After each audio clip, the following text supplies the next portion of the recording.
yang menarik adalah ini yang saya capture dari direct message. Kebetulan akun saya 1,2 M followernya. Lalu kemudian mereka itu mengeluhkan, ini lucunya bukan main ya.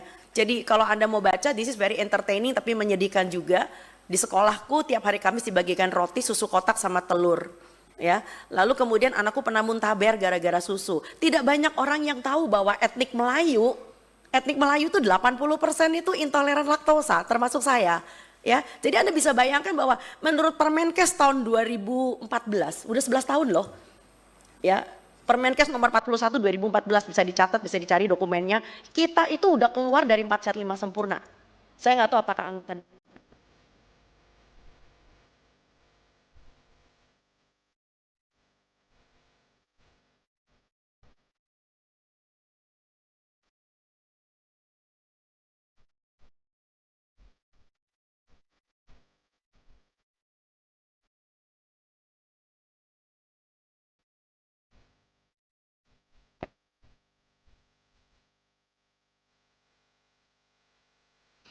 Nah, ini ada beberapa lagi keluhan berikutnya. Mohon maaf, ya. Ini adalah bukti.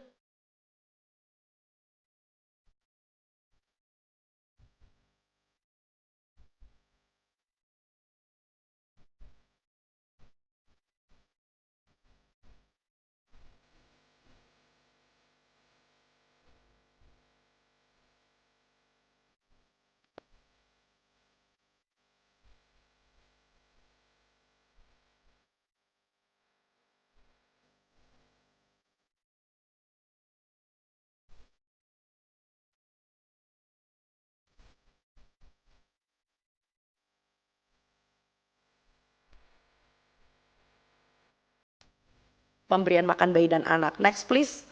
Jadi banyak sekali publik yang udah pinter ya. Nah akhirnya ada orang yang merasa bersalah karena jadi sering buang makanan ya.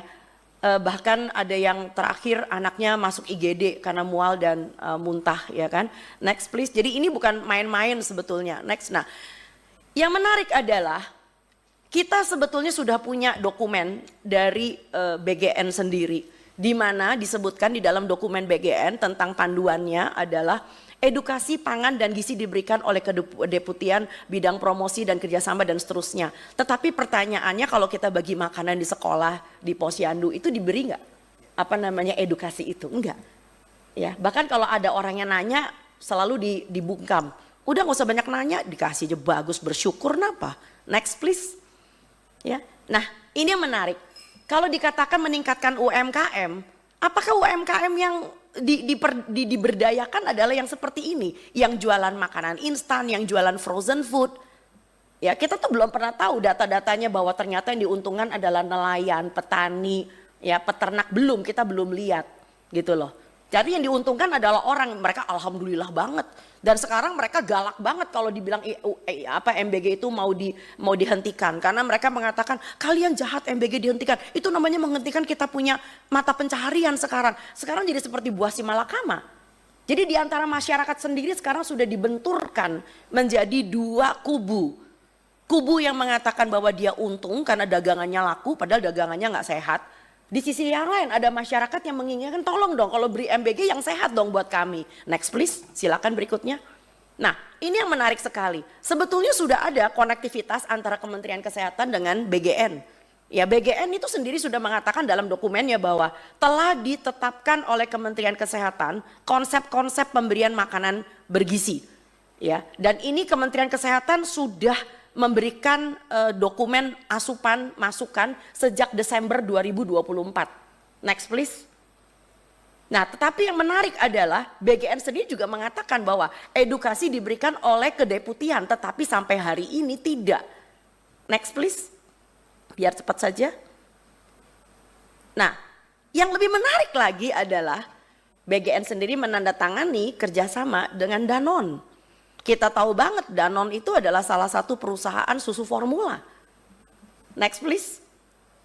Dan akhirnya karena penandatanganan tersebut, ini juga tadi yang sudah dikeluarkan oleh CISDI, maka BGN sendiri melanggar undang-undang yang kita buat, peraturan pemerintah, ya karena akhirnya mereka memberikan paket MBG yaitu formula biskuit balita ya, dan formula lanjutan, yang mana bangsa kita tidak butuh formula, bangsa kita butuh edukasi. Anak bisa menyusu dengan baik sampai dengan insya Allah 2 tahun. Anak kita mempunyai MPASI, makanan pendamping ASI, karena orang tuanya pinter. Next please.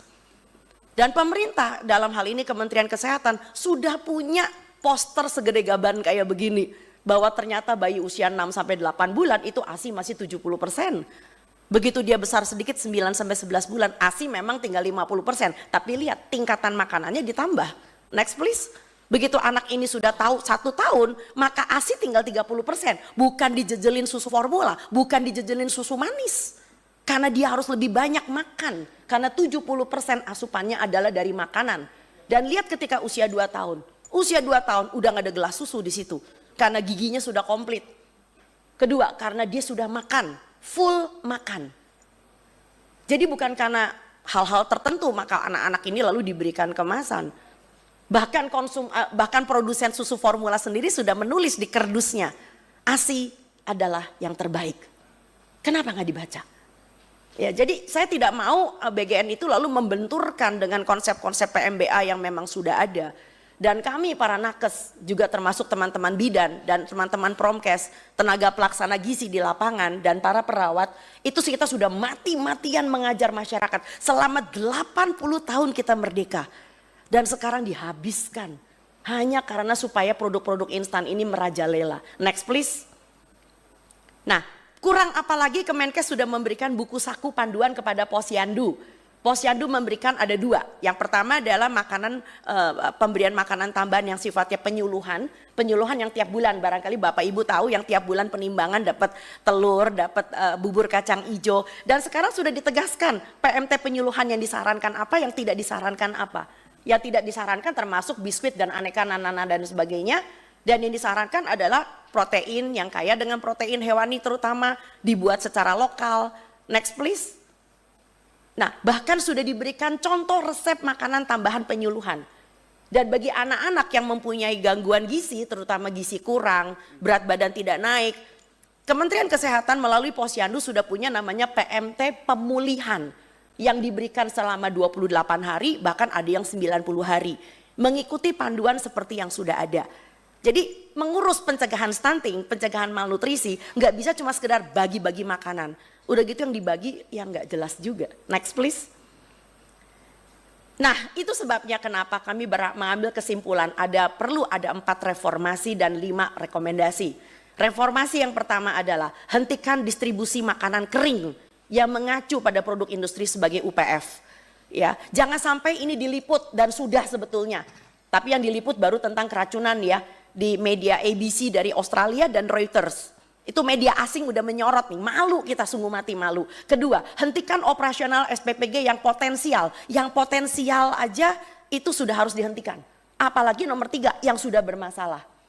Banyak masyarakat menanyakan, dok emang di SPPG nggak ada ahli gizi? Ada, tapi setelah teman-teman kami yang lebih senior datang ke SPPG, ya Allah ahli gizinya baru lulus. Dan lebih lucu lagi mereka nggak ngerti kalau ditanya apa itu HACCP. Hah? HACCP, hewan apa itu? Loh ya ahli gizi orang ngerti. Ya emang jam terbangnya masih kurang. HACCP mereka nggak ngerti. Ya. Lalu kemudian apalagi bicara tentang UPF.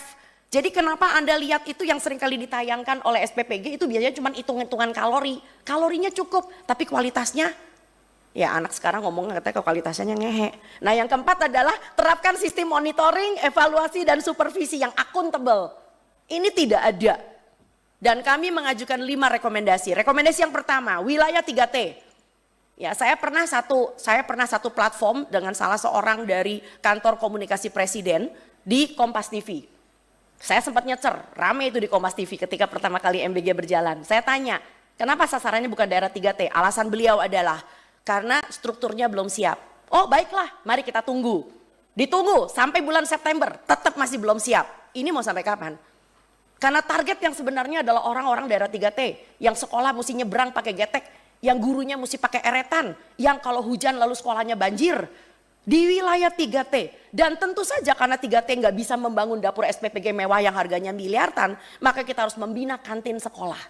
So adakan modifikasi MBG, jadi jangan kekeh keras kepala batu harus pakai SPPG yang modalnya sekian miliar. yang harus mempunyai kulkas terbuat dari stainless whatever lah.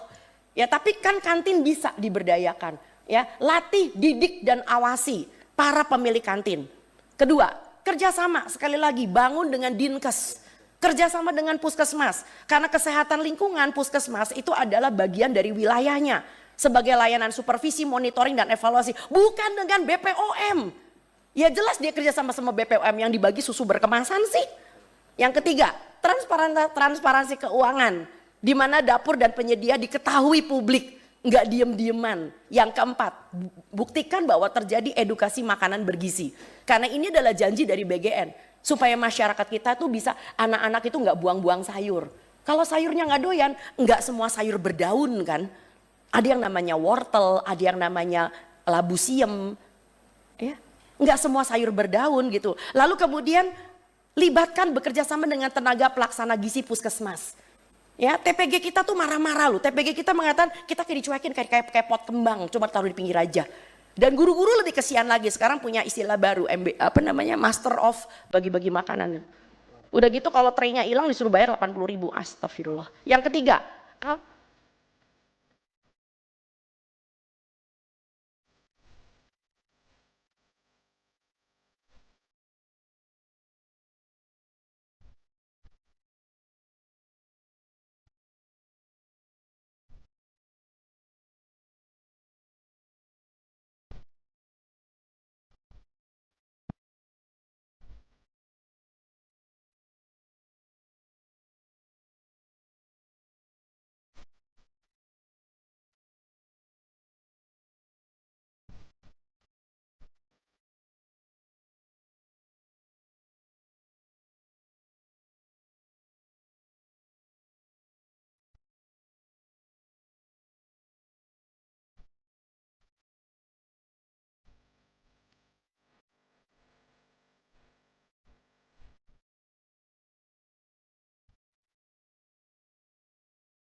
punten saya rasa ini saja dari kami. Kita kembalikan kepada Pak Pimpinan. Terima kasih Pak Charles. Download Tribun X sekarang. Menghadirkan lokal menjadi Indonesia.